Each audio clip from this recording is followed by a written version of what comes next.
वारिद है कि जिसने किसी शादीशुदा औरत के साथ जिना किया तो इस जानी मर्द और औरत दोनों पर इस उम्मत का आधा अजाब मुसल्लत किया जाएगा।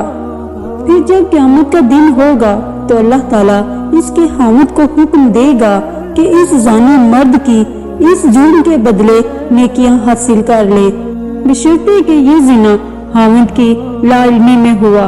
और अगर हामिद को इसका पता चल गया और वो खामोश रहा, कोई परवाह ना की, तो अल्लाह ताला इस पर भी जन्नत हराम कर देगा, क्योंकि अल्लाह ताला ने जन्नत के दरवाजे पर लिख दिया है कि तो दयूस पर हराम है। और दयूस वो शख्स होता है जो अपनी बीवी की फहाशी और जिना को जानकर भी खामोश रहे और गैरत में ना आए। मनकूल है कि जिसने ऐसी औरत पर शहवत के साथ साथ हाथ रखा जो इसके लिए हलाल और जायज ना थी, तो वो क़यामत के दिन इस हालत में आएगा कि उसका हाथ उसके गर्दन के साथ बंधा होगा। अगर वो उस औरत को बोसा देगा तो उसके दोनों होंठ आग से काट दिए जाएंगे। अगर इसके साथ जिना भी कर ले तो इसकी रान बोलेगी और क़यामत के दिन इसके खिलाफ गवाही देगी और कहेगी कि मैं हराम चीज के ऊपर सवार हुई। तो अल्लाह ताला इस शख्स को गजब की निगाह से देखेगा और इसके चेहरा का गोश्त गिर पड़ेगा। फिर वो तकब्बुर बुराई में आकर कहेगा कि मैंने ऐसा नहीं किया। तो इस पर इसकी जुबान गवाही देगी और कहेगी कि मैं इस चीज के साथ गुफ्तगू करती रही जो हलाल ना थी। और इसके हाथ कहेंगे मैंने हराम को पकड़ा, इसकी आंखें कहेंगी मैंने हराम को देखा, इसके पांव कहेंगे मैं हराम की तरफ चल कर गया, और इसकी शर्मगाह कहेगी कि वाकई मैंने ये काम किया है। फिर इस पर मुहाफिज फरिश्ता बोल उठेगा कि मैंने सुना था, दूसरा कहेगा मैंने भी लिखा था, और आखिरकार अल्लाह ताला भी कहेगा कि मुझे इस पर इतला हासिल थी लेकिन मैंने इस पर पर्दा डाले रखा। बाज़ अल्लाह ताला फरमाएगा ए फरिश्तों, इसको पकड़ लो और इसे मेरे अजाब का मजा चखाओ, क्योंकि मेरा गजब इस आदमी पर नहायत सख्त होता है जिसे मुझसे बहुत थोड़ी हया आती है। इसकी तस्दीक कुरान मजीद में भी मौजूद है, जिसका तर्जुमा कुछ इस तरह है, जिस दिन इन पर गवाही देंगे इनकी जुबानें और इनके हाथ और इनके पांव जो कुछ करते थे। एक रिवायत में है कि जो शख्स अपनी मुहर्रमात जिनके साथ शादी हराम है के साथ जिना करे उसे कत्ल कर दो। इमाम हाकिम ने इस रिवायत को सही करार दिया है। बरा बिन आजिब रजी अल्लाह अन्हा बयान करते हैं कि रसूल सल्लल्लाहु अलैहि वसल्लम ने इनके मामू को उस आदमी की तरफ भेजा जिसने अपने बाप की बीवी के साथ जिना का इर्तिकाब किया था।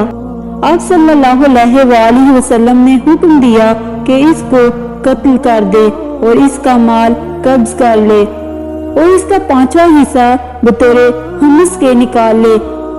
अल्लाह ताला इस अजीम गुनाह से बचने की तौफीक अता फरमाए। इस सदी से पहले के लोग मुहर्रमात से जिना का तस्वुर भी नहीं कर सकते थे, और दौरे हाजिर इस सदी में आए दिन दर्जनों नहीं सैकड़ों बल्कि हजारों वाकयात सुनने में आते हैं, बल्कि गलती करने वाले खुद इतराफ होकर फतवा की तलब में होते हैं कि अब क्या होगा। मुफ्तियों ने कहा है कि जनाब की जोजा भी इस पर हराम, इसकी सजा आखिरत में सख्त होगी और दुनिया में कौन हद लगाए, लेकिन जनाब की जिंदगी भर रसवाई रहेगी।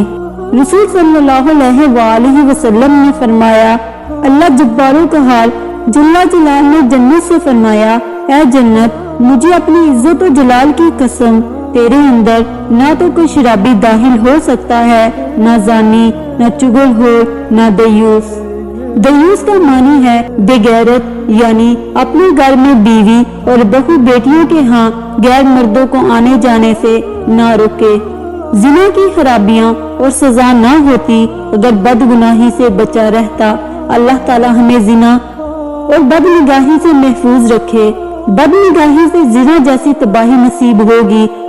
اگر کسی حسین و جمیل بے ریش لڑکے پر نگاہ بد پڑی تو اس کا انجام لواطت ہوگا، جس سے شریعت کی سزا کے علاوہ جسمانی امراض میں مبتلا ہونا پڑے گا۔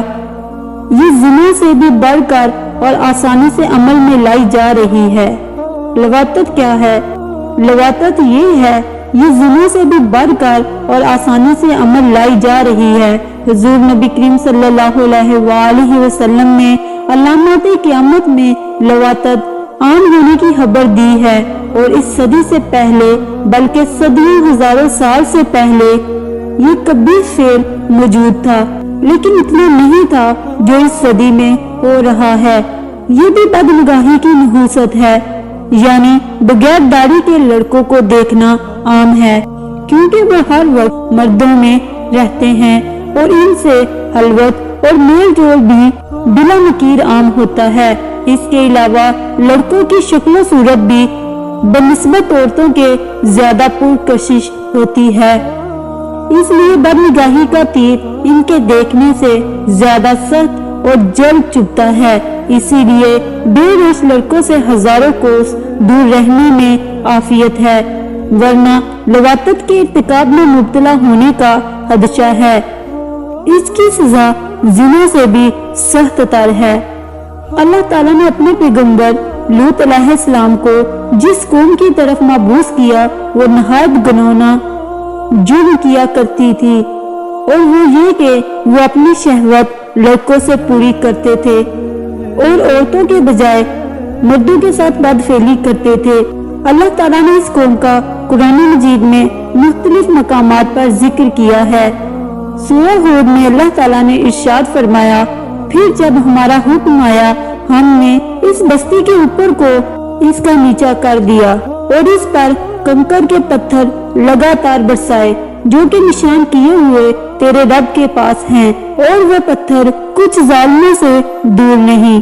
یہ پتھر آگ سے پکی ہوئی مٹی کے تھے جو اینٹوں کی طرح ہو جاتے ہیں، اور وہ پے در پہ ان کے اوپر برس رہے تھے، اور اس پر ایسی علامات موجود تھی جو یہ نشاندہی کر رہی تھی کہ وہ پتھر دنیا کے نہیں ہیں، اور وہ پروردگار عالم کے ان خزانوں میں سے تھے جن میں بغیر اس کی اجازت کے ذرا برابر بھی تصرف نہیں ہو سکتا۔